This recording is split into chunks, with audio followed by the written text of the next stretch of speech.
أولا أحييكم بتحية الإسلام تحية مباركة طيبة. السلام عليكم ورحمة الله وبركاته. إن الحمد لله نحمده ونستعينه ونستغفره ونؤمن به ونتوكل عليه ونعوذ بالله من شرور أنفسنا ومن سيئات أعمالنا. من يهده الله فلا مضل له ومن يضلل فلا هادي له. وأشهد أن لا إله إلا الله وحده لا شريك له وأشهد أن محمدا عبده ورسوله. أما بعد فإن أصدق الحديث كتاب الله وخير الهدي هدي محمد صلى الله عليه وسلم وشر الأمور محدثاتها وكل محدثة بدعة وكل بدعة ضلالة وكل ضلالة في النار. أو كما قال عليه الصلاة والسلام. قال الله سبحانه وتعالى في كلامه المجيد والفرقان الحميد: أعوذ بالله من الشيطان الرجيم. بسم الله الرحمن الرحيم. يا أيها الناس اتقوا ربكم الذي خلقكم من نفس واحدة وخلق منها زوجها وبث منهما رجالا كثيرا ونساء واتقوا الله الذي تساءلون به والأرحام إن الله كان عليكم رقيبا. يا أيها الذين آمنوا اتقوا الله حق تقاته ولا تموتن إلا وأنتم مسلمون.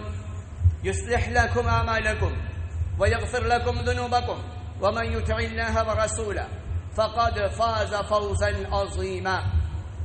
قال الله عز وجل في موضع آخر في سورة المؤمنون: ثم خلقنا النطفة علقة فخلقنا العلقة مضغة فخلقنا المضغة عظاما فكسونا العظام لحما ثم انشأناه خلقا آخر فتبارك الله أحسن الخالقين.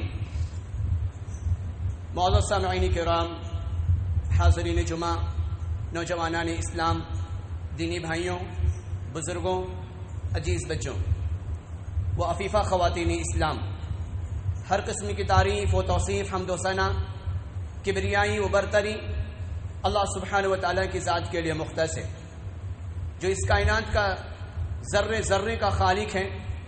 ریت کا ذرہ ذرہ، درخت کا پتا پتا، پانی کا قطرہ قطرہ، عرش سے لے کر فرش تک اور فرش سے لے کر تحت الثری تک، سب پر اللہ واحد کی حکمرانی چلتی ہے. اللہ رب العالمین کی توحید میں، اللہ رب العالمین کی تقدیس بیان کرنے میں ہمیں اپنی زبان کو تر رکھنا چاہیے. اور اللہ سبحانہ و تعالیٰ کی تمہید و تقدیس کے بعد محسن انسانیت، ساقی کوثر، شافی محشر، امام المتقین، افضل الانبیاء والمرسلین جناب محمد الرسول اللہ صلی اللہ علیہ وسلم پر درود و سلام ہو.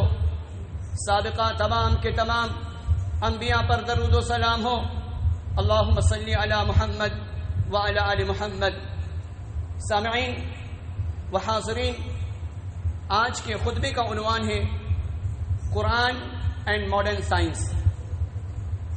یقیناً کسی کہنے والے نے کیا ہی خوب کہا ہے کہ ڈھونڈنے والا ستاروں کی گزرگاہوں کا، ڈھونڈنے والا ستاروں کی گزرگاہوں کا اپنی افکار کی دنیا میں سفر کر نہ سکا، دنیا کی حکمت کے خم و پیچ میں الجھا ایسا، آج تک فیصلہ نفع و ضرر کر نہ سکا. اللہ سبحانہ و تعالیٰ نے اس کائنات کو بنایا. کائنات کو بنانے کے بعد اسپریڈنگ نظام چلایا، اور اسپریڈنگ نظام چلانے کے بعد پورے کائنات کو اللہ سبحانہ و تعالیٰ نے پانی پر پھیلا دیا. اور پھیلانے کے بعد انسانوں سے اللہ سبحانہ و تعالیٰ نے نبی مکرم سید الکونین جناب محمد الرسول اللہ صلی اللہ علیہ وسلم پر جب اللہ سبحانہ و تعالیٰ نے کلام کو نازل کرنا شروع کیا تو سب سے پہلے کیو آف حرا میں جب محمد صلی اللہ علیہ وسلم اپنے آپ کو مقید کر دیتے ہیں، اور مقید ہو جانے کے بعد جب اللہ سبحانہ و تعالیٰ نے اپنے کلام سے آپ کو مشرف کرنا شروع کیا تو وہ سب سے پہلی آیت کیا تھی؟ وہ سب سے پہلی آیت اقرأ بسم ربک الذی خلق خلق الانسان من علق. کیا پیغمبر آپ پڑھیے اپنے رب کے نام سے جو آپ کا خالق ہے، جو آپ کا مالک ہے، جو آپ کا پیدا کرنے والا ہے۔ اس آیت میں اللہ سبحانہ و تعالی کیا کہہ رہا ہے، کیا بتلانا چاہ رہا ہے؟ اللہ سبحانہ و تعالی نے کہا اقرا، پڑھ اپنے رب کے نام سے، پڑھ اپنے رب کے نام سے۔ اللہ رب العالمین کا کہنے کا مقصود یہ ہے، مفسرین کی ایک طویل ایک لمبی فہرست ہے، وہ یہ کہتی ہے کہ اس سے بتانا مقصود یہ ہے کہ انسان سیلف ڈیپینڈ ہو کر اللہ سبحانہ و تعالیٰ کے کلام میں جستجو کرے۔ اسی لیے اللہ سبحانہ و تعالیٰ نے کہیں کہا یتفکرون، کیوں نہیں غور و فکر کرتے؟ افلا یعقلون، کیا تم عقل نہیں رکھتے؟ افلا یتدبرون القرآن، تم قرآن میں غور و فکر جستجو کیوں نہیں کرتے؟ اللہ سبحانہ و تعالیٰ کہہ رہے ہیں هل يستوي الذين يعلمون لا يعلمون، کیا جاننے والا اور نہ جاننے والا کیا یہ دونوں برابر ہو سکتے ہیں؟ ہرگز برابر نہیں ہو سکتے۔ ایک جاننے والا جو قرآن کا پڑھنے والا ہے، قرآن میں تدبر کرنے والا ہے، گویا کہ وہ رائٹ پاتھ پہ چلنے والا ہے، اور جن لوگوں کے سامنے وہ اپنی بات کہے گا وہ سیدھے رائٹ پاتھ کی طرف اس سے انسانیت کو رہنمائی ملے گی۔ لہذا اللہ سبحانہ و تعالیٰ نے یہ کلام کو نازل فرمایا۔ آج یہ کلام الہی پوری مسیحی دنیا کے اندر ہلچل برپا کر کے رکھ دیے، اور پوری دنیا میں 30% سے بھی زیادہ انسان اسلام کے بغوش میں وہ داخل ہوتے ہوئے نظر آ رہے ہیں، اسلام کی آغوش میں اور اسلام کی نشر و اشاعت میں وہ فوراً حلقہ بنا کے وہ اس کے اندر داخل ہوتے ہوئے نظر آ رہے ہیں۔ اس کی وجہ خاص یہ ہے کہ ان لوگوں نے قرآن میں تدبر کیا، قرآن میں غور کیا، اس لیے کہ اللہ سبحانہ و تعالیٰ قرآن میں ایمبرولوجی کو اللہ رب العالمین نے بیان کیا، قرآن میں اللہ سبحانہ و تعالیٰ نے اسی سائنس کو بیان کیا، قرآن میں اللہ رب العالمین نے واٹر سائیکل کا تذکرہ کیا، قرآن میں اللہ رب العالمین نے میڈیسن کا تذکرہ کیا، قرآن میں اللہ رب العالمین نے اسٹرونومی کا تذکرہ کیا، قرآن میں اللہ سبحانہ و تعالیٰ نے بوٹنی کا تذکرہ کیا، قرآن میں اللہ رب العالمین نے جیولوجی کا تذکرہ کیا۔ لیکن یہ کن کے لیے؟ اللہ رب العالمین کہہ رہے ہیں تدبر کرنے والوں کے لیے ہے، غور و فکر کرنے والوں کے لیے ہے، ریسرچ کرنے والوں کے لیے ہے۔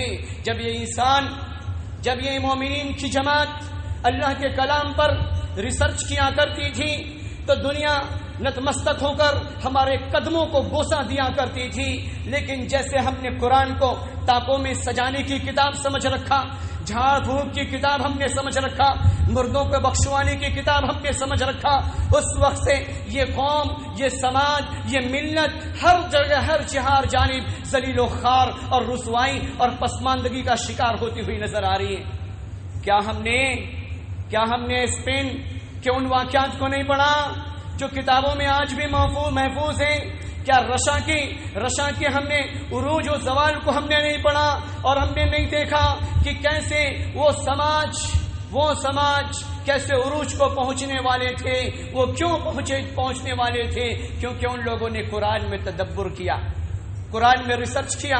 جب ریسرچ کیا تو نئی چیزوں کو لا کر دنیا والوں کے سامنے رکھ دیا، اور دنیا والوں کے سامنے رکھنے کے بعد دنیا والوں نے محسوس کیا یقیناً ریویلڈ آف دا لارڈ، یہ رب سبحانہ و تعالیٰ کی طرف سے نازل شدہ یہ کتاب ہے، نازل شدہ یہ کلام ہے۔ لیکن آج کے موجودہ وقت میں ہونا تو یہ چاہیے تھا کہ ہم کلام الہی سے اپنی کتاب کی شروعات کرتے، ہمارے بچے اپنی ہکلاتی ہوئی زبان سے DOG ڈاگ CAT کیٹ سے کتاب کی شروعات کرتے ہیں، اور ہمارا باپ دیکھ کر بڑا ہی فخر محسوس کرتا ہے اور سینہ پھلا رہا ہوتا ہے کہ ہائے کاٹنے والے جانور سے ہمارے بچے کتاب کی شروعات کر رہے ہیں۔ یقیناً یہ کتاب کی شروعات in the name of Allah most gracious most merciful, اس پالنہار کے نام سے شروع ہونی چاہیے تھی، جو پالنہار اس کائنات کے ذرے ذرے کا خالق ہے، اور اس کائنات کی ہر شے پہ اللہ سبحانہ و تعالیٰ کی ملکیت چلتی ہے۔ اس پالنہار کو بلا کر ہم اپنی کتاب کی شروعات کرتے ہیں، اور ہم یہ سوچ بیٹھے ہیں کہ دنیا والے ہمیں سلام کرتے ہوئے نظر آئیں، دنیا والے ہماری دہلیز پر دستک دیتے ہوئے نظر آئیں، ایسا ہرگز نہیں ہو سکتا، ایسا ہرگز نہیں ہو سکتا۔ اللہ رب العالمین نے تو کلام کو اسی لیے نازل کیا تھا، اللہ رب العالمین نے اپنے کلام کو تو اسی لیے نازل کیا تھا کہ وہ عرب کے چرواہے، وہ بکریوں کے رکھوالے، وہ اونٹوں کے چرواہے، وہ سڑے لباس پہننے والے اور معمولی سی غذا پر اپنی زندگی گزارنے والے، لیکن جب ان کی زندگیوں میں قرآن آیا، جب ان کی زندگیوں میں نبی جیسا معلم آیا، جب ان کے نبی جیسا صفا جیسا مدرسہ ان کے سامنے آیا اور نبی جیسا معلم نے اسے تعلیم دیا، تو وہ رومن امپائر کے دانت کھٹے کر دیے اور بڑی بڑی عمارتوں میں لرزہ اور کپکپی طاری ہو گئی۔ کیونکہ جعفر طیار ان کی مجلسوں میں تھے اور جعفر طیار رب سبحانہ و تعالیٰ کا کلام نجاشی کے دربار میں نجاشی کو پڑھ کر سنا رہے تھے، لہذا نجاشی کے جسموں پر لرزہ اور سکتہ طاری ہو جاتا تھا۔ یہ کلام الہی ہے، یہ کلام الہی ہے جس کے اندر اللہ سبحانہ و تعالیٰ نے واٹر سائیکل کا تذکرہ کرتے ہوئے اللہ سبحانہ و تعالیٰ سورہ اعراف کی آیت نمبر 57 میں اللہ رب العالمین کہہ رہے ہیں کہ انسان قتل الانسان ما اکفر، کہ انسان تو بڑا ہی ناشکرا نکلا، اے انسان تو بڑا ہی ناشکرا نکلا۔ اللہ رب العالمین واٹر سائیکل کے نظام کو بیان کرتے ہوئے کہتا ہے هو الذی یرسل الرياح، هو الذی یرسل الرياح، اللہ سبحانہ و تعالیٰ کی ذات ہے جو ہواؤں کو چلایا کرتی ہیں اور ہواؤں کے ذریعے سے بادلوں کو ہاتھ دیا کرتی ہیں، بشرم بین یدی رحمتی، اور اس کے بعد جس دھرتی کا انتخاب ہوتا ہے اللہ سبحانہ و تعالیٰ وہاں پر بادلوں کو پہنچا کر ٹھنڈی ہواؤں کے ذریعے سے وہاں کے بسنے والے لوگوں کو خوشخبری سنا دیتی ہے کہ اب بارش کا نزول ہونے والا ہے، اب کھیتیاں سیراب ہونے والی ہیں، اب بہترین غلہ نکلنے والا ہے، منڈیوں میں اناج سستے ہونے والے ہیں، تیرے دسترخوان پہ طرح طرح کی چیزیں غذائیں آسانی کے ساتھ آنے والی ہیں۔ اللہ کا قرآن کہتا ہے کہ اللہ سبحانہ و تعالیٰ نے کہا هو الذی یرسل الرياح بشرا بین یدی رحمتی حتی اذا قلت سحابا ثقالا سقناہ لبلد میت، جب بادل ہلکا تھا اللہ رب العالمین نے ندیوں سے پانی کو اٹھایا، نالوں سے پانی کو اٹھایا، ہم نے اپنے جسم کی غلاظت کو دور کرنے کے بعد پانی کو نالوں میں بہایا، اور نالوں میں بہانے کے بعد اللہ رب العالمین اس پانی کو اللہ رب العالمین نے واسف بنایا، واسف بنانے کے بعد فضاؤں میں لہرایا، اور لہرانے کے بعد بادلوں میں پرویا، اور بادلوں میں پرونے کے بعد فلٹر کرنا شروع کیا، اور فلٹر کرنے کے بعد اللہ رب العالمین ان بادلوں کو آرڈر دیا کہ اے بادل تو چلنا شروع کر کہ میرے مومن بندے وہ فلاں دھرتی پر رہا کرتے ہیں، ان کے لیے کچھ کھانے کا انتظام ہو سکے۔ لہذا اللہ کا قرآن کہتا ہے کہ حتی اذا قلت سحابا ثقالا، وہ بادل ہلکے تھے، جب پانی بھر گئے تو وہ بادل بھاری ہو گئے، وہ بھاری بھرکم بوجھ کو اللہ سبحانہ و تعالیٰ لے کر ہانکنا شروع کیا، بنجر زمین کی طرف اللہ رب العالمین نے ان بادلوں کو ہانکا، اور ہانکنے کے بعد بارش کو نازل کرنے کا آرڈر دیتا ہے۔ اللہ کہہ رہا ہے، اللہ کہہ رہے ہیں سورہ عبس میں انا سببنا الماء صبا ثم شققنا الارض شقا، کیا انسان کیا تو نہیں دیکھتا بادلوں کو ہم کیسے نچوڑ کر ہم زمین کے تہوں میں پہنچاتے ہیں، ثم شققنا الارض شقا، پھر ہم بوند کے پہنچنے کے بعد زمین کو ہم شق کر دیا کرتے ہیں، اور شق کرنے کے بعد یعنی پھاڑ دیا کرتے ہیں، اور پھاڑنے کے بعد کسان اس میں محنت کرتا ہے، بیج ڈالتا ہے، اللہ رب العالمین زمین کو شق کر کے لہلہاتی ہوئی بالیوں کو نکال دیتا ہے۔ انا سببنا الماء صبا ثم شققنا الارض شقا فانبتنا فيها حبا وعنبا وقضبا وزيتونا ونخلا، اللہ رب العالمین کوڈ کر رہا ہے یہ ساری قیمتی پھلوں کا، زیتون ہو، وہ کھجور ہو، وہ گنا ہو، یہ ایک پھل، ایک غذا کی چیزیں، یہ بہت ساری چیزوں کو اپنے اندر سمائے ہوئے ہیں۔ اس کے اندر فاسفورس، اس کے اندر کاربوہائیڈریٹ، اس کے اندر کیلشیم، اس کے اندر وٹامنس، یہ ساری چیزیں ان چیزوں کے اندر پائی جاتی ہیں۔ لہذا مجموعی طور پہ اللہ رب العالمین نے ان پھلوں کا تذکرہ کیا ہے، مجموعی طور پر ان پھلوں کا اللہ رب العالمین نے تذکرہ کیا ہے۔ اس کے بعد آگے چلیں، اس کے بعد جب وہ غذا جب وہ غذا انسان کے حلق سے ہوتے ہوئے پیٹ پر پہنچتی ہے تو اللہ رب العالمین نے کیا کہا؟ اللہ کہہ رہا ہے کہ خلقناہ من تراب، کیا انسان ہم نے تجھے مٹی سے بنایا؟ مٹی سے بنانے کا مقصود کیا ہے؟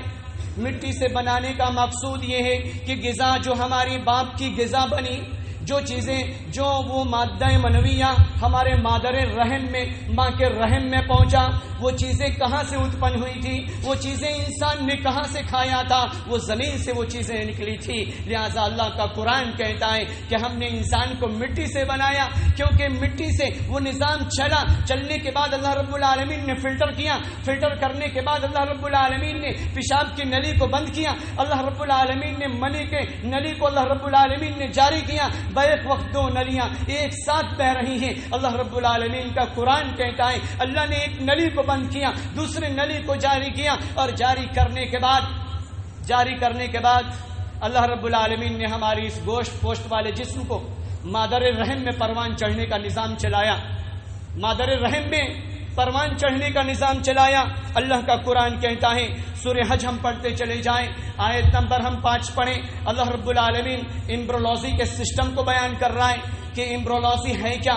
ایمبرولوجی اسے کہتے ہیں جو مادر رحم میں بچہ بن رہا ہے، اس کی ساخت کیا ہے، اس کی بناوٹ کیا ہے، اس کی نوعیت کیا ہے۔ لہٰذا ایمبرولوجی کا اسپیشلسٹ ٹورنٹو یونیورسٹی کا پروفیسر یہ کہتا ہے کہ ہائے ہائے اس کلام کو کیا ہو گیا کہ میں نے 60 سال تک مسلسل انسان کے جسموں پر میں نے ریسرچ کیا، میں نے خواتین کے جسموں پر میں نے ریسرچ کیا، مادر رحم پر میں نے ریسرچ کیا، اور ریسرچ کر کے میں آج یہاں تک پہنچا ہوں۔ ہائے اس کلام کو کیا ہو گیا کہ یہ کلام 1445 برس پہلے ہی چیخ کر یہ کہہ رہا ہے کہ اے انسان ہم نے تجھے بنایا، کیسے بنایا؟ تو اللہ رب العالمین کا قرآن کہہ رہا ہے، سورہ حج ہم پڑھتے چلے جائیں، اللہ سبحانہ و تعالیٰ کہہ رہا ہے خلقنا من تراب، کہ ہم نے انسان کو مٹی سے بنایا، من نطفہ، پھر ہم نے اسے منجمد کر کے ہم نے اسے منجمد کرنا شروع کیا، اس کے بعد من علاقہ، پھر ہم نے اسے خون کے لتھڑوں میں تبدیل کرنا شروع کر دیا،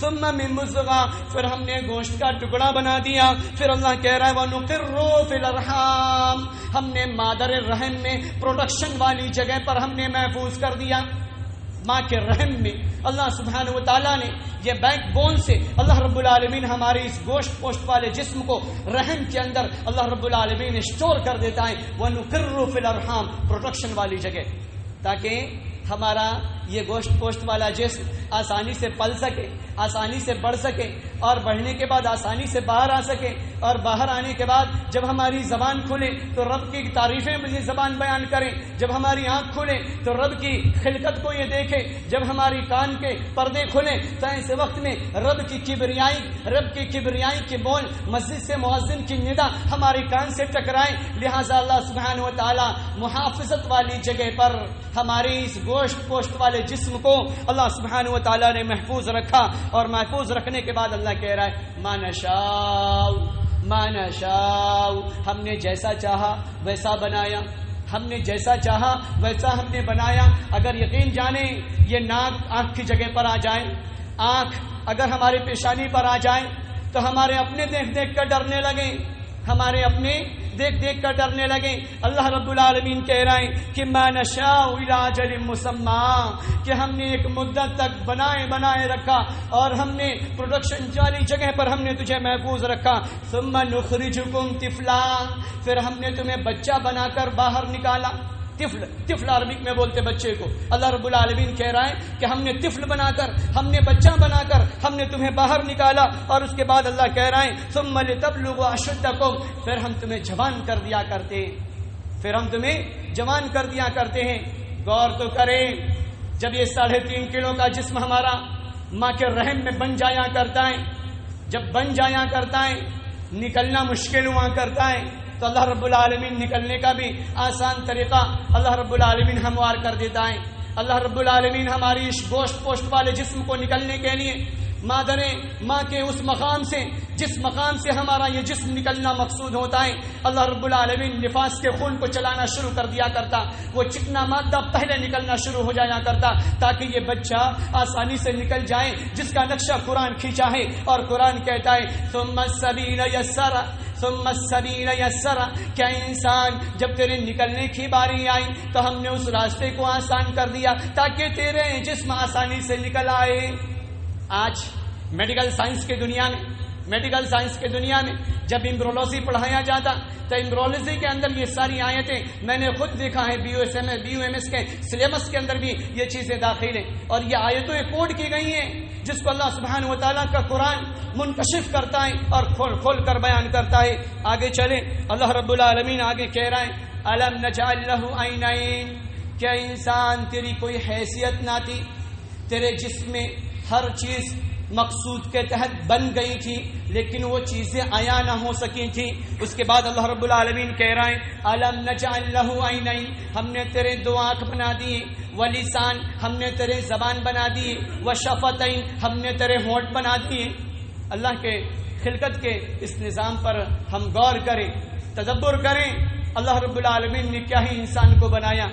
آج ہم یہ سوچ بیٹھے ہیں کہ سائنسی دنیا بہت ترقی کر رہی ہے، ترقی کرتے کرتے ہواؤں میں پرواز کرتی ہوئی نظر آ رہی ہے اور چاند پر کمندیں ڈالتی ہوئی نظر آ رہی ہیں۔ اس کی کوئی حیثیت نہیں، اس کی کوئی وسعت نہیں۔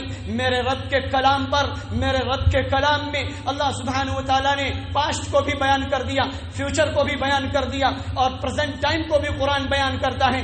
شرط یہ ہے کہ ہم قرآن کریم کو اسی اندازے سے ہم پڑھیں اور اس پر ریسرچ کریں، تدبر کریں، لیب بنائیں اور لیب پر قرآنی آیتوں کو ہم رکھیں، اور رکھنے کے بعد ہم دنیا کی خلقت پہ غور کرتے ہوئے اگر ریسرچ کریں اس وقت ہمیں پتا چلے گا کہ ہائے Quran is not book of science, book of sense. قرآن سائنس کی کتاب نہیں بلکہ یہ علامت اور نشانی کی کتاب ہے، یہ نشانی کی کتاب ہے۔ شرط یہ ہے کہ انسان اس سے رہنمائی حاصل کرے۔ آگے چلے، اللہ رب العالمین کہہ رہا ہے، اللہ سبحانہ و تعالیٰ نے سورہ النحل کے آیت نمبر 78 میں اللہ سبحانہ و تعالیٰ کہہ رہا ہے کہ الم نجعل لہ عینین واللہ اخرجکم من بطون، ہم تمہیں ماں کے پیٹوں سے نکالتے ہیں، امہاتکم لا تعلمون شیئا، جب تم پیٹ سے باہر آتے ہو، لا تعلمون شیئا، تم کچھ بھی نہیں جانتے تھے۔ کیا ہم جب ماں کے پیٹ سے آئے تھے تو کیا کمپیوٹر چلانا ہم جانتے تھے؟ ہم ماں کے پیٹ سے آئے تھے، موبائل سرفنگ کرنا ہم جانتے تھے؟ کیا ہم ماں کے پیٹ سے آئے تھے، ٹیلی ویژن آپریٹ کرنا ہم جانتے تھے؟ اللہ کا قرآن کہتا ہے لا تعلمون شیئا، کیا انسان تو کچھ بھی نہیں جانتا تھا؟ جب تو مادر الرحم کو چھوڑ کر دنیا میں آیا تو کچھ بھی نہیں جانتا تھا۔ لا تعلمون شیئا، تو اللہ رب العالمین کہہ رہا ہے کہ ہم نے شیئا ولم یجعل لہ یسمع ابصار والافئدہ، تو ہم نے تیرے آنکھ بنا دیے، ہم نے تیرے آنکھ بنا دیے، ہم نے تیرے کان بنا دیے، کان میں ٹیلی فون لگا دیے، والافئدہ، اور دھڑکنے والا دل ہم نے تجھے عطا کر دیا، دھڑکنے والا دل اللہ رب العالمین نے عطا کر دیا۔ کیوں؟ تاکہ یہ انسان محسوس کرے 1.5 کروڑ مرتبہ ایک سال میں یہ ہمارا ہارٹ، یہ ہمارا دل، یہ آکسیجن کو گرہن کرنے والا پھیپھڑا، کاربن ڈائی آکسائڈ کو چھوڑنے والا یہ ہمارا لنگس، یہ ایک سال میں 1.5 کروڑ مرتبہ یہ دل دھڑکتا ہے۔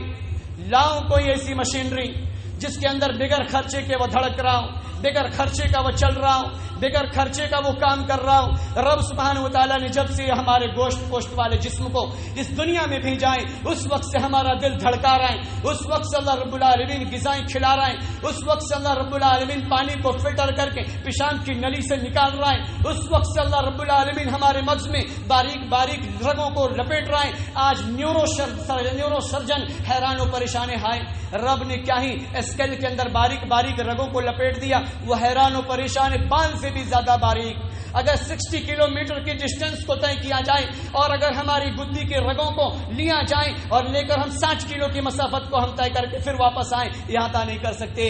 رب سبحانہ و تعالیٰ کا نظام ہے، جو انسان باک ڈاؤن رکوع میں جاتا ہے، سجدے میں جاتا ہے، تو اللہ سبحانہ و تعالیٰ ہمارے اسکل کی تمام رگیں کھول دیا کرتا ہے اور ہمارے چہرے پر بشاشت آ جایا کرتی ہے، ہمارے چہرے پر چمک آ جایا کرتی ہے۔ ہمارا نوجوان نماز نہیں پڑھتا، نماز نہیں پڑھتا اور سوچتا کہ ہمارے چہرے پر یہ الگ الگ کریم ہینڈسم اور نامعلوم معاشرے میں کون کون سی کریمیں بڑی بڑی کمپنیاں دھوکہ دیتی ہوئی نظر آ رہی ہیں، اور ہمارا نوجوان صبح اٹھ کے نہار منہ کچھ اور کام کرتا نہیں. نماز ہونا تو یہ چاہیے تھا کہ وہ مسجد کو آتا، نماز پڑھتا، سجدے میں جاتا، سجدے کو طویل کرتا، اس کے چہرے پر اللہ رب العالمین قدرتی چمک پیدا کر دیتا. کیوں؟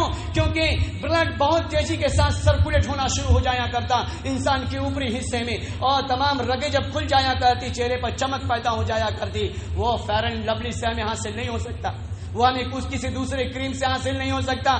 یہ نیچرلی طور پر اللہ رب العالمین ہمیں چمک عطا کر رہا ہے، نیچرلی طور پر. لیکن وہ چمک ہمیں پسند نہیں، وہ چمک ہمیں پسند نہیں. وہ اللہ سبحانہ و تعالیٰ کی مدد ہمیں راس نہیں آتی. ہم پیسے بھی خرچ کرتے ہیں اور اپنے اسکن کے مسام کو بند کر دیتے ہیں، پمپلز بن کے وہ ہمارے ماتھے پر نکل آتا، وہ ہمارے کہیں اور جسموں پر خراش پیدا کر دیتا. کیوں؟ کیونکہ جو ہول سے پسینہ نکلنے تھے اس ہول کو ہم نے کریم لگا کر، لیپ لگا کر ہم نے اسے بند کر دیا. لہٰذا وہ چیزیں کہیں نہ کہیں سے جسم کے ٹمپریچر، گرماہٹ، ہاٹ کو نکلنا ہے، نکلنے کے لیے وہ کوئی اور راہ ڈھونڈ لیا کرتی. آگے چلے، اللہ سبحانہ و تعالیٰ کہہ رہے ہیں، اللہ سبحانہ و تعالیٰ نے سورہ رحمان کی آیت نمبر 19 اور 20 میں اللہ رب العالمین نے سی سائنس کا تذکرہ کیا ہے. سی سائنس کا تذکرہ کیا ہے. یہ وہ سی ہیں جو ڈینمارک اور میکسیکو کے بیچوں بیچ بہا کرتی ہیں، جس کا نقشہ اللہ کا قرآن نے کھینچا ہے. مرج البحرین یلتقیان بینہما برزخ لا یبغیان. آج سائنس کا طالب علم جب اس آیتوں پر پہنچتا ہے وہ حیران و پریشان ہو جاتا ہے. 1880 میں کوسٹو بھی کبھی حیران و پریشان ہوا تھا کہ ہائے اس کتاب کو کیا ہو گیا. جب وہ ڈینمارک سے گزرنے لگا، جب نیوی کا بہت بڑا آفیسر بن جاتا ہے، آفیسر بننے کے بعد اس نے ٹھانی کہ میں دنیا پر ریسرچ کروں گا، دنیا والوں کے سامنے کوئی ایسی چیز لا کر کھڑا کروں گا تاکہ دنیا دیکھے تو رشک کرے، دنیا دیکھے تو رشک کرے. جب وہ ڈینمارک سے گزر رہا ہوتا بحری بیڑا کو لے کر، بڑی شپ کو لے کر، تو اس کی نظریں جب اس مرج البحرین یلتقیان بینہما برزخ لا یبغیان اس سمندر پر پڑتی ہیں، جس کو اللہ رب العالمین نے سورہ فرقان میں بھی بیان کیا ہے، سورہ رحمان میں بھی اللہ رب العالمین نے بیان کیا ہے. اللہ رب العالمین کہہ رہا ہے کہ ہم نے دو سمندر کی لہروں کو ایک ساتھ بہایا ہے، ایک کا پانی میٹھا، ایک کا پانی کھارا، ایک کا ٹمپریچر نارمل، ایک کا ٹمپریچر ہاٹ ہم نے بنایا ہے، اور دونوں کے پانی کو ہم نے ملنے نہیں دیتے. بینہما برزخ لا یبغیان. اللہ کہہ رہا ہے ہم نے دونوں کے درمیان ایسا بیریئر لگا رکھا ہے، ایسا بیریئر اللہ رب العالمین نے لگا رکھا ہے کہ ایک کا پانی دوسرے پانی سے ملتا نہیں. جب وہ کوسٹو اس سے دیکھا تو حیران و پریشان ہو کر رہ گیا کہ ہاں اس سمندر کی لہروں کو کیا ہو گیا، اس پر ریسرچ کرنا چاہیے.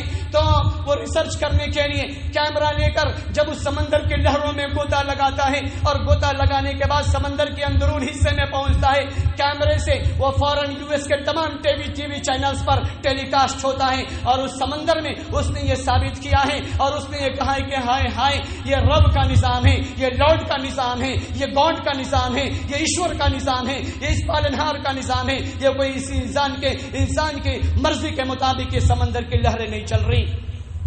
اللہ کا قرآن 1445 برس پہلے کیو آف ہیرا میں نازل ہونے والا کتاب، عرب کی سنگلاخ وادیوں میں نازل ہونے والا کتاب چیخ کر یہ کہہ رہا ہے. لیکن آج تک ہمارے دل کے اندر اس بات کا یقین نہیں آیا، آج تک اس دل کے اندر ہم نے اس یقین کو نہیں بٹھایا، اور ہم اپنے آپ کو کہتے ہیں کہ ہم مسلمان ہیں، ہم اہل قرآن ہیں، ہم قرآن کے ماننے والے ہیں، قرآن کی آیتوں پر ہم تدبر اور غور و فکر کرنے والے ہیں. آج سائنسی دنیا میں ہلچل مچا ہوا ہے، اور پورے لوگ اسلام کے بگوش میں آتے ہوئے نظر آ رہے ہیں، اسلام کے دامن میں وہ گرفتار ہوتے ہوئے نظر آ رہے ہیں. وہ ہمارے ٹوپی کرتا کو نہیں دیکھ کر آ رہے، وہ ہمارے لمبے لمبے چوگا اور داسا کو دیکھ کر نہیں آ رہے، وہ اللہ کے کلام پہ ریسرچ کر رہے ہیں، نبی علیہ الصلوۃ والسلام کی حدیث پر ریسرچ کر رہے ہیں کہ نبی مکرم نے فرمایا تو کیوں فرمایا، ایسا کھایا تو کیوں کھایا، ایسا کیا تو آپ نے کیوں کیا. اس پر وہ ریسرچ کر رہے ہیں، اور جب ریسرچ کر کے جب وہ انتہا کو پہنچ جا رہے ہیں تو انتہا کو پہنچنے کے بعد ایک ہی راستہ ہے، وہ ایک ہی راستہ ہے،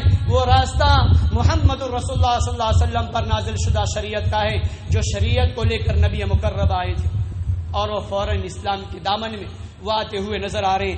آگے ہم چلتے چلے جائیں. اللہ سبحانہ و تعالیٰ نے آگے اور بھی اللہ سبحانہ و تعالیٰ نے تذکرہ کیا. آگے اللہ رب العالمین کہہ رہے ہیں میڈیکل سائنس میں میڈیسین کا اللہ رب العالمین تذکرہ کر رہے ہیں. میڈیسین آج بہت زیادہ دھوکہ اور فراڈ ہوتا ہوا نظر آ رہا ہے.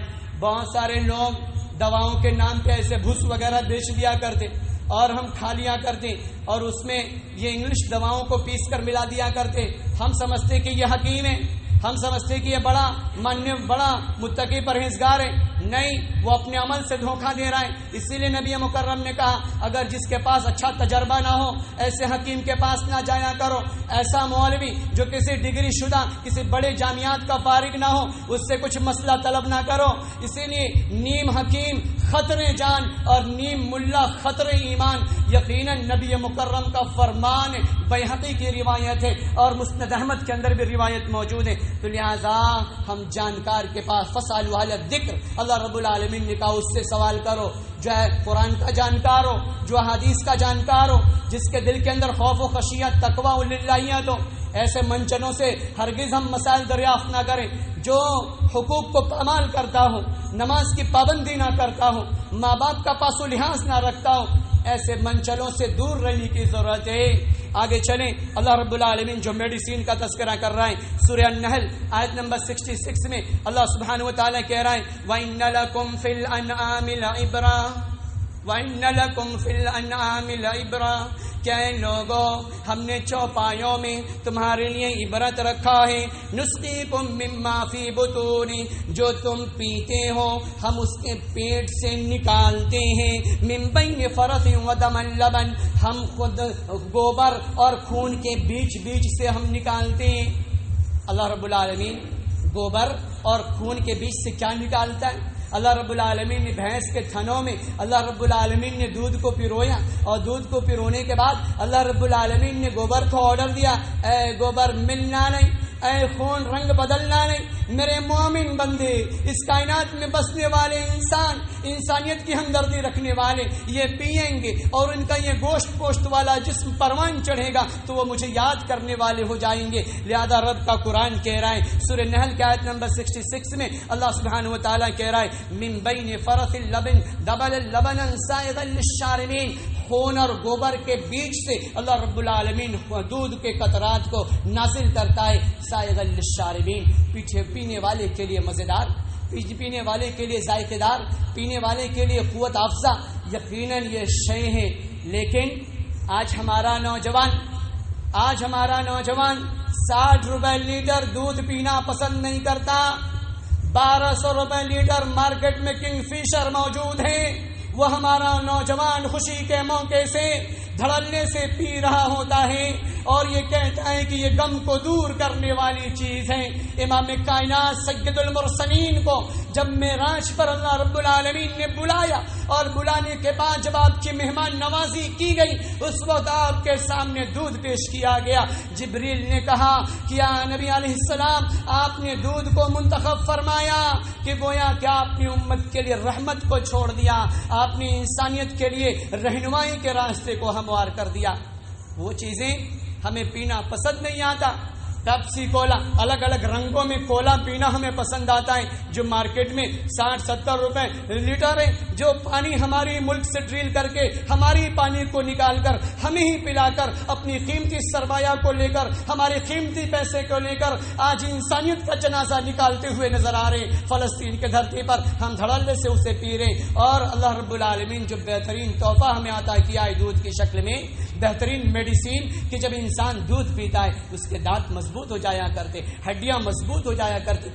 کیونکہ کیلشیم زیادہ مقدار میں پایا جاتا. کیلشیم کی کمی سے ہمارا جسم لاغر اور نحیف ہو جایا کرتا. لہذا دودھ اگر انسان استعمال کرے تو انسان بہت ساری چھوٹی بڑی بیماریوں سے محفوظ ہو سکتا ہے. آگے چلیں, اس سے بھی بہتر اللہ رب العالمین نے قرآن میں بھی سائنس کا تذکرہ کیا ہے, شہد کا تذکرہ کیا. شہد کی مکھیوں کا تذکرہ کرتے ہوئے اللہ رب العالمین سورہ النحل کی آیت نمبر 68 میں اللہ کا قرآن کہتا ہے وَأَوْحَىٰ رَبُّكَ إِلَى النَّحْلِ أَنِ اتَّخِذِ مِنَ الْجِبَالِ بُيُوتًا. اللہ رب العالمین کہہ رہا ہے شہد کی مکھیوں, اے شہد کی مکھیوں, إِلَى النَّحْلِ أَنِ اتَّخِذِ مِنَ الْجِبَالِ بُيُوتًا, تم پہاڑوں پر پرواز کر جاؤ اور پہاڑوں پر پرواز کرنے کے بعد تم وہاں پر گھر بناؤ. اور آگے اللہ رب العالمین کہہ رہا ہے وَمِنَ الشَّجَرِ يَعْرِشُونَ, اور درختوں پر چھتے بناؤ اور چھتے بنا کر تم لٹک جاؤ. چھتے بنا کر تم لٹک جاؤ. یہ کون کہہ رہا ہے؟ کس سے کہا جا رہا ہے؟ اللہ رب العالمین ایک چھوٹی سی مخلوق سے کہہ رہا ہے. ایک چھوٹی سی مخلوق سے کہہ رہا ہے. کیوں کہہ رہا ہے؟ تاکہ ہمارا یہ جسم قوت محسوس کریں. ہماری زیادہ تر پیسے ڈاکٹروں کا اور ہاسپٹلوں کا طواف کرتے ہوئے ہمارے نوجوان نظر نہ آئے. لہذا اللہ رب العالمین شہد کا تذکرہ کرتے ہوئے اللہ رب العالمین کہہ رہا ہے کہ اے شہد کے مکھیاں پہاڑوں پر چڑھ جاؤ اور چڑھنے کے بعد تم گھر بناؤ, درختوں پر لٹک جاؤ, چھتے تیار کر دو. اور تیار کرنے کے بعد آگے اللہ کہہ رہا ہے ثم کلی من کل الثمرات, اور پھر جاؤ زمین پر, زمین کے پھلوں پر, زمین کے پھولوں پر, زمین کے اور نعمتوں پر تم پھیل جاؤ. پھیلنے کے بعد من کل الثمرات فصلوں کی, اور تم اس سے ارک ریزی کرو. سبل ربک ذللا, اور جس راستے کی طرف اللہ رب العالمین انڈیکیٹ کرے اس راستے پر چل کر آؤ, اس راستے پر چل کر آؤ. کیا مطلب؟ شہد کے مکھیوں کی اس کے گھر پر یوں ہی انٹری نہیں ہوا کرتی, اس میں ایک بڑی لیڈر ہوا کرتی ہیں. وہ فوراً اگر معلوم ہو جاتا کہ اس نے اپنے سونڈ میں کوئی پوائزن کو جذب کر لیا ہے, لہٰذا وہ مانیٹرنگ کرنے والی شہد کی بڑی مکھی وہ فوراً کہتی کہ تمہاری اس چھتے پر نو انٹری ہے, لہٰذا اسے فوراً بھگا دیا جاتا. کیوں؟